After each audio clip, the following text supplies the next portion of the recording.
Good afternoon. This is News Round. We have some sad news to bring you today.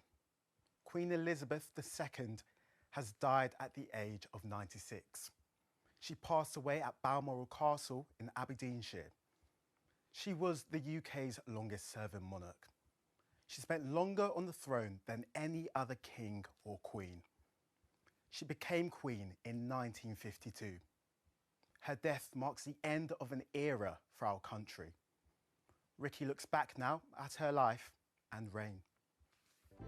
Queen Elizabeth II spent over 7 decades on the throne. During that time, lots of things changed in Britain, but one thing that never changed was her strong belief that she had a duty to serve her people. I am before you all that my whole life, whether it be long or short, shall be devoted to your service. Her grandchildren, Prince William and Prince Harry, were among the many people who were impressed by her dedication to her job. Constantly able to go into a room and bring the room to life. When Elizabeth was born in 1926, she wasn't actually supposed to become the Queen. Her uncle, Edward, was king, and the rules meant that if he had children, they would one day succeed him. However, when Elizabeth was just 10 years old, her life changed forever. Edward gave up the throne, and her father, King George VI, took over, meaning she would be queen when he died. As a young princess, her life was dominated by World War II. It was then that her sense of public duty first came to the surface. She helped to keep people's spirits up by broadcasting messages of hope. Thousands of you in this country have had to leave your homes and be separated from your fathers and mothers. My sister Margaret Rose and I feel so much for you, as we know from experience what it means to be away from those we love most of all. During this time, Princess Elizabeth had also fallen in love with Philip, Prince of Greece. They married in 1947, 2 years after the war had ended, and huge crowds celebrated their wedding around the country. In 1952, her father died and she became queen. Being the Queen involved lots of responsibilities. She wasn't just the Queen of Great Britain, she was also head of a group of 54 countries, including Australia, India, Jamaica and Canada. This group of countries is called the Commonwealth, and visiting them was a big part of her role. Another part of her job was to offer guidance to politicians here in the UK.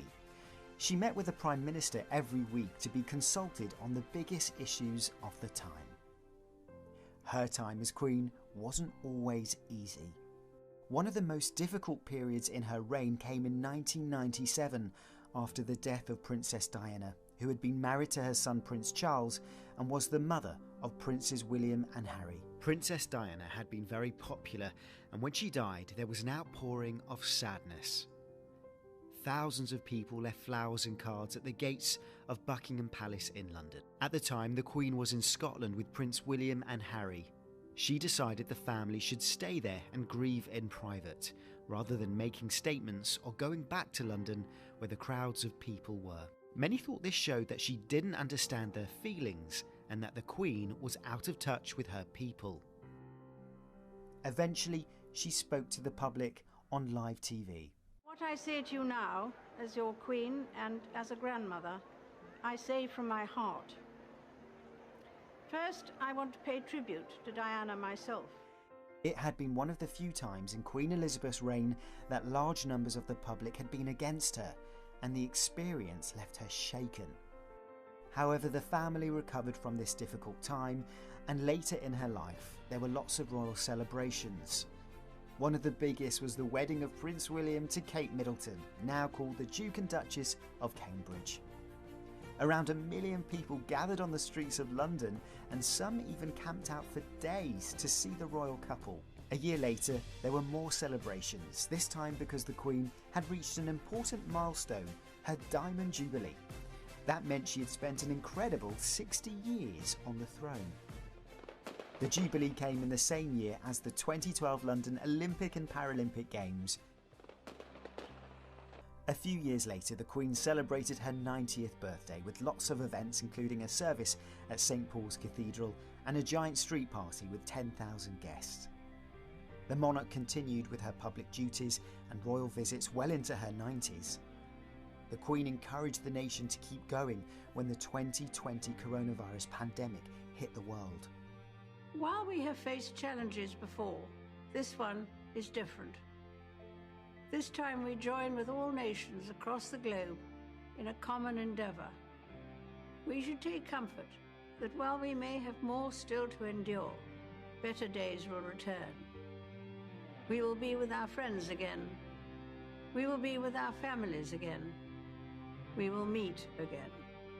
Supporting her through her time as Queen was the Queen's husband, Prince Philip, the Duke of Edinburgh. In April 2021, at the age of 99, Prince Philip died peacefully at home.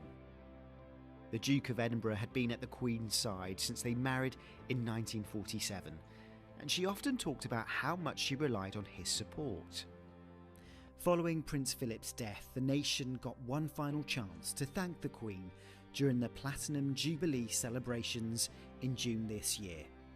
People from all across the UK and around the world witnessed a concert in front of Buckingham Palace, a pageant, and even Paddington Bear meeting Her Majesty. You would like a marmalade sandwich? I always keep one for emergencies. So do I. I keep mine in here. Elizabeth II will be remembered as a queen who spent her life keeping the promise she made when she was first crowned, to serve her people and her country.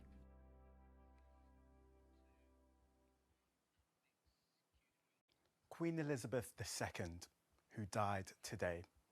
We'll have more information on the Newsround website, and the Newsround Bulletin will be back tomorrow.